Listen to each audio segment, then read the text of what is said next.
But David was deep. And when he writes, it's written by a man who had spent many of moments in reflection, in prayer, in contemplation. And when he writes, that comes through. And I have really been blessed by just the study here recently of these Psalms. And I hope you are too. And here's what I want to tell you, and it may not be something you want to hear, but it's my job. Behind depth is discipline. Behind depth is discipline. You're not going to be a deep person if you're not a disciplined person. There's a book that was written years ago by a man named Robert Foster. It's one of the first books I ever got in seminary, and it's one of my favorites. It's called Celebration of Discipline. It's so good. But one of the things that Robert Foster says in that book in the very beginning is the world doesn't need more talented and more skilled people. The world needs more deep people. The world needs more people that are in constant meditation and thinking and growing with God. So I want you to have that thought in your mind as we get through some of these Psalms. And today, that's going to come through a lot because this is a man who has written as an overflow of reflection. Let me ask you this morning, what is your aim in life? What are you shooting at? What's your target? Some of you in here are just pups. You're just pups. You're maybe just out of high school, early into college. Maybe some of you are still in high school, middle school. But some of you are really honing in on what your aim in life is going to be. Your early 20s, potentially, you've just started your first job, and you think, now you older people can laugh at this, you think you got it all figured out. Can I get an amen? You got it all figured out. If you're here today and you're 21 or 2, you have it all figured out. You got it all figured out, right? Yeah. And then you have kids and everything changes. The whole game is new. You got to learn the rules. But what is your aim in life? What are you shooting at? And today's title is what all of our, really, if we're into this lifestyle of being a follower, our aim is to please God. That's what it is. And David knew that. David wrote with that in mind, that his aim, despite leading God's people, despite conquering kingdoms and having people look to him like he was a god, and despite all the power that he had and everything that he could have done, everything that he did do, all these things, David's aim in life, although he failed from time to time, and he failed publicly for people to ridicule him over as well, but his aim in life was to please God. If you leave here today and you can say that, then you've grown. You've grown, because everybody who claims to be a follower of Christ, we're supposed to be able to say, my aim in life is to please God. Miranda went to the women's conference this week, and she came home last night. We met together. We kind of snuck out away from everybody. You know, I said, meet me here. And I came. I kind of left. The grandmother's in town. And I was really proud of myself. I didn't even tell the grandmother where I was going. I said, I'm leaving. I didn't even say that. I just left. You know, I can do that now. I'm old enough. So Miranda and I kind of meet in a secret place. And I said, let's meet where nobody can see us, right? So we found the least busy restaurant in Danville, and that's where we went, okay? So, but she had all these notes that she was sharing from the women's conference in Louisville this past weekend that a lot of our women went to. And man, there's some good stuff. So much good stuff. But one of the things that she shared with me was this, and I want to say this, maybe for you this morning, you're having difficulty aiming to please God because you just have so much of everything, and you've allowed everything to come into your hearts, and you don't really have room for God. Like he is kind of a burden to you right now because you have so many other things. So Miranda, she shared with me from her notes that maybe some of us should pray, God, empty me rather than fill me. Empty me. Like I have so much in me that I want you to empty it so I can make you priority. And when you get to that point, you're getting closer to having your aim to be on God. Let me read Psalm 15, and then I'm going to get through here with a couple of points, all right? Psalm 15, Lord, David says this. He begins it with a question. Who may dwell in your sacred tent? There's one version that says sanctuary. I think there's even another version that may say tabernacle, which would have been very applicable to those people. They knew all about the Old Testament tabernacle. He says, Lord, who may dwell in your sacred tent? Who may live on your holy mountain? What he's saying is, who can be with you? Like, who can be in your presence? Who are you going to keep in your presence? David's got a lot of things going on. Okay? Like, he has a lot of things. Never was there a time in David's life when he had nothing going on. So don't think this is just somebody who's like got nothing else in life. David has a lot of pressure, a lot of responsibility, and he's still thinking like this. So let me tell you, no matter what you have going on in your life and how important you think it may be, this is the most important way of thinking. God, I know I got a million other things, but what does it take? Like, I want to be so close to you. He says, so who may live on your holy mountain? And he answers his own question, David does. And he says this, the one whose walk is blameless. Now, when we read that word, I don't want to get ahead of myself, but we look at that word blameless as being what? Perfect. That's not what it means. It really means one who is striving to live a life that honors God. Nobody's blameless. He says, but the one who can be with you, the one who can be in your presence, the one who has a life that pleases you, is the one whose walk is this climb toward you. And it's always, hopefully, a walk that gets closer to you with each step. He says also the one who does what is righteous, the one who's obedient, the one who speaks truth from their heart. That's the person who can be with you. Whose tongue utters no slander. You want me to stop there? Did any of you make it in here this morning without that? Who does no wrong to his neighbor and casts no slur on others. He goes back to that. Who despises a vile person, we'll talk about that, but honors those people who fear the Lord, who keeps an oath, I love this, even when it hurts. I thought about that a lot this week. And does not change their mind. Like, you're not swayed by the fact that you know what's right to do, but you're not swayed by it's going to be difficult to do what's right. You still do what's right even though it hurts. Who lends money to the poor without interest, you don't exploit the poor, and who does not accept a bribe against the innocent. You don't exploit innocent people as well. And then he finishes this way. Whoever does these things will never be shaken. It's pretty deep. So let me ask you this morning, what pleases you, Lord? What pleases you? Because that's what David really wants to know. Number one, I put this. Taking my walk seriously. Now, I want you to read this and understand this. None of us can please the Lord without Christ. It's not going to happen.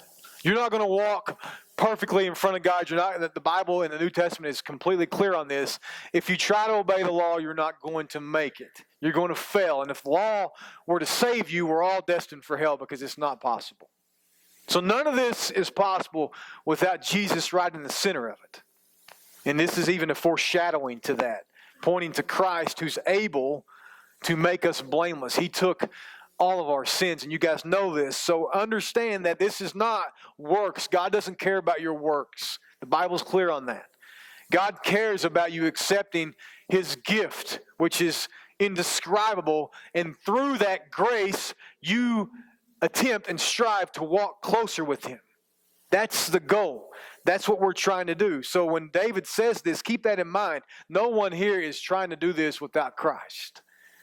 All right? So what pleases you, God? Because is that your aim? Your aim, look right to the person next to you. I want you to turn your head. Do it right now. My aim is not to please you. I know. Now, I know. I'm not stupid. I've been married almost 22 years. I want you to say this. My aim is to please God. Ready? 1, 2, 3. My aim is to please God.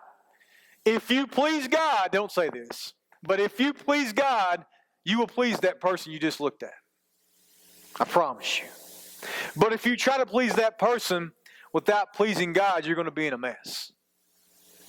You're going to be in a mess because it's not how it works. All right? So when my aim is to please God and my aim is to please you, Lord, I want to get through this. Here's what happens. Number one, I take my walk seriously. That's what David's saying. Someone whose walk is blameless, who does what is righteous. That means someone who takes their walk with God very seriously. It's your life. If I ask you this morning, is your walk with God your life? Is it your lifestyle? You may not be able to say, yes, it is. You may be like, He's saying, I'm taking my walk with you seriously. That pleases you, God. I'm not acting. I'm not wearing a mask. I'm not a different person at a different place. My walk with you is pure. It's my lifestyle. I'm earnestly striving to walk through life like someone who knows the Lord. That's what it means to walk a blameless life. That pleases God. He's pleased with you when it's your lifestyle. Like everything you do is wrapped up in this thought of, I want this to please God. And I'm not saying that when you don't do it, that you feel like God's disappointed in you. I'm not saying that. Don't think of it that way. It's just that you have in front of you, if I seek to please you, Lord, it's going to change how I live. It's going to determine how I walk. Number two, David says, the one whose walk is blameless, who does what is righteous, this pleases the Lord. Then he says, this also pleases the Lord. Number two, speaking from a sincere heart. The one who speaks truth from their heart. Isn't that interesting? I put this down. A heart that is given to Christ. A heart that has pure motives. A heart that admits sin and doesn't hide the truth. You know, throughout your life, you're going to be challenged to speak from your heart. Like inside of your heart, once it's surrendered to Christ, is this kind of, I don't know, it's kind of like your conscience. It works with your conscience, but it's always this, I got to follow what I know is true. And I know because of Christ and that I've surrendered my heart to Him and He's given me a new heart, that I know now that what is truth, that hopefully it's what Christ has put inside of me, because with Him I confess and I accept Him inside of my heart. We say that a lot. He's accepted Christ into his heart, or she's accepted Christ into her heart. What that means is that God controls my heart.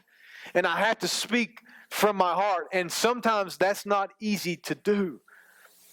Have you ever been in a situation when your heart is telling you to do something, but you just kind of suppress it? Like you snuff it out? Like you smother it? I don't want to hear you, heart. I know I'm supposed to speak truth from my heart, but I would rather speak this because people are going to be more glad to hear this than they are the truth from my heart. Raise your hand if that's ever been you. It's me. It's been me. But when you speak the truth from your heart, you speak as one who really has the right motive. This is truth, and I'm speaking it because God has replaced my motive. David says, that pleases the Lord. Don't think something in your heart and know it to be true and then speak the opposite. That doesn't please God. Number three, what pleases you, Lord? Well, he says in verse 3, whose tongue utters no slander, who does no wrong to a neighbor and casts no slur on others. Let me just say this. What pleases you, Lord, is number 3, carefully choosing what I say or what I speak. Only speaking when it will build someone up, refraining from using your words to tear others down. It is better, this is what Justin Boyd has learned a whole lot in the last few years of my life. It's better not to speak at all than to use your words to destroy. Let me read some scriptures.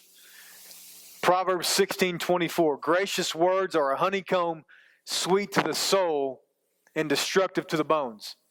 Is that what it says? Healing to the bones. Those are just kind words. James 1:19. James devotes a lot of his time to what we say. But my dear brothers and sisters, take note of this. Everyone should be quick to listen, quick to speak. Is that what it says? Slow to speak. And then because he finishes this, and slow to become angry. Quick to listen, very slow to speak. And then lastly, Colossians 4:6. Let your conversation be always full of grace, seasoned with salt, so you may know how to answer everyone. I mean, this is always a sermon. But if we just did one thing today, and that's we walked out of here and chose carefully how we spoke, it's going to please God. It's going to look like someone who is walking uprightly. It's going to look like someone who is walking after Christ. It's going to look like someone who is walking with God. Don't underestimate this. Don't underestimate it, because David is a deep man who's reflecting on these things in the middle of a chaotic life. And what comes to his mind is, I got to be careful what I say, because that's not going to honor God. Some of us will hear this and we'll just throw it away.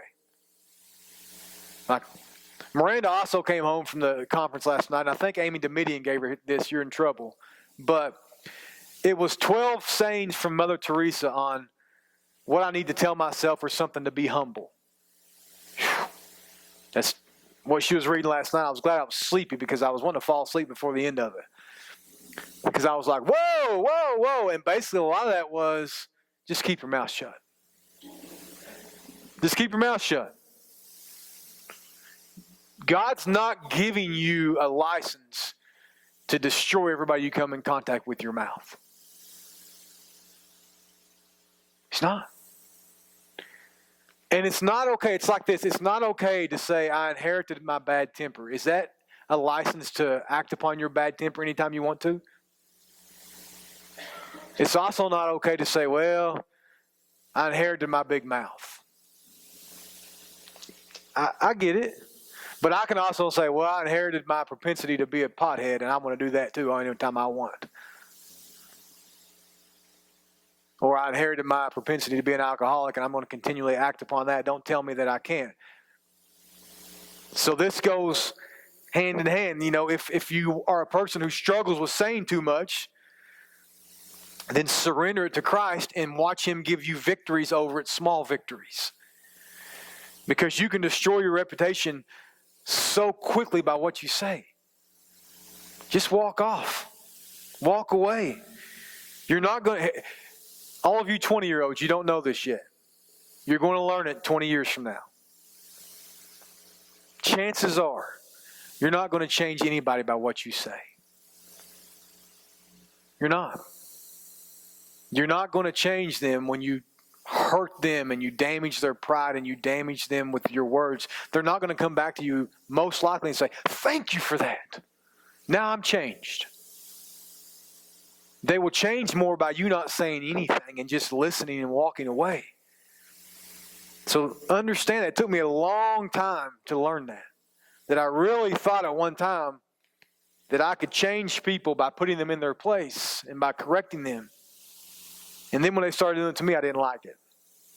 So don't read over this, because we all struggle really badly with it. But as I get older, I hope if I live to be what, the average age, I guess 76 is the average age of a man now in America. I'm 42, I think. No, I'm 43. I'm 43. I'm getting to the age where I'm forgetting how old I am. I'm 43. So what? If I'm really blessed, I got 33 years. I don't know if I'm really blessed. It depends on what kind of quality of life I have. But if I make it to 76, here's what I pray about a lot. If I'm 76, I hope I speak a lot less. I really do. I hope I've learned that my words are important and not saying pleases God. I just think it's fascinating that David has everything else going on, and he immediately goes to this. Slander means you seek to destroy somebody with your words. That's what it means. Like, I'm going to destroy them. A slur is you want to really hurt someone's reputation by what you say about them. Why do we feel the need to do that? Their reputation will precede them. Is that what it says? People will figure it out. We don't need to tell everybody about it. This sucks because it's hard for all of us, but it's a reality. Number 4, I want to say what pleases God, a willingness to do good for people. He says, someone who does no wrong to a neighbor. Now, my neighbor's from Arizona and Massachusetts. It's a lot easier for me. And people are just different, right? I don't have to help. No, they're not. And I'm probably not a great neighbor. I do blow his grass off the road when he cuts his grass and doesn't do it. Is that a good neighbor? Rusty Sebastian. Anybody know Rusty Sebastian? Rusty wouldn't care for me sharing this. When I lived in Maplewood, I didn't know how to cut grass or weed eat. and I would blow grass on the road. And Rusty, if you know Rusty Sebastian, you know his yard is immaculate. I don't even know where Rusty lives anymore. I don't know if he's still alive. I think he is. I guess he is. But his yard was immaculate. And Rusty would come over when I would cut grass, and he would come over and blow it off the road, and I'd be like, why is he doing that? Or I think even one time I caught him weed eating over there one night. And, he was really particular about his yard. So I look back, I'm like, well, I guess that was a pretty neighborly thing to do, right? And so I'm now that guy is my point. The guy that lives next to me now from Arizona, they don't have grass in Arizona, so he doesn't know how to cut grass. So when he cuts grass, he blows it all over the road and he leaves it there. And every time I go take my mower and blow it off, God reminds me, that was you at one time. So I hope I'm a decent neighbor. I don't know that I'm a great neighbor, but it's more than just being a good neighbor physically. What he's saying here is this kind of lifestyle that pleases God is a willingness to do good for people. I say this a lot, but maybe it's just because of what God's doing to me right now. But God says, how are you loving the people in front of you? How are you doing good to those people in front of you? Have you found those are the hardest people to do good for? Kind of is. The people that God puts right in front of you and right in your life. A good neighbor, something that pleases God, is that willingness to do good to them. Let me get through here. Who despises a vile person, but honors those who fear the Lord. Who keeps an oath even when it hurts and does not change their mind. Who lends money to the poor without interest. Who does not accept a bribe against the innocent. Let me finish. Whoever does these things will never be shaken. So point 5, I didn't want to give you like 7 because you can't really remember 5, but point 5 is simply this: respecting people who respect the Lord. That pleases the Lord. A vile person is someone who disrespects the Lord. Someone who lives, and listen, I had to look this up because I wanted to really know what it meant. A vile person oftentimes is a very successful person in the world. It's someone who has things. But those things and that success lends itself to a lifestyle that doesn't honor God because they don't think they need God. And what David's saying is, don't respect somebody just because they have more than you. Don't respect somebody just because you think they know more than you.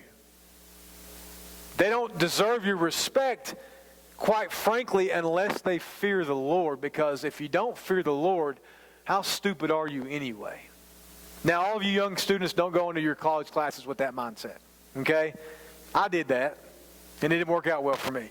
The first seminary class I ever took, I had a chip on my shoulder from my upbringing, and when I went into college, quite frankly, nobody thought I would go to college, so I wanted to prove everybody I wasn't as stupid as everybody thought I was. So when I went into college, I kind of had a chip on my shoulder that, hey, I'm not really that stupid.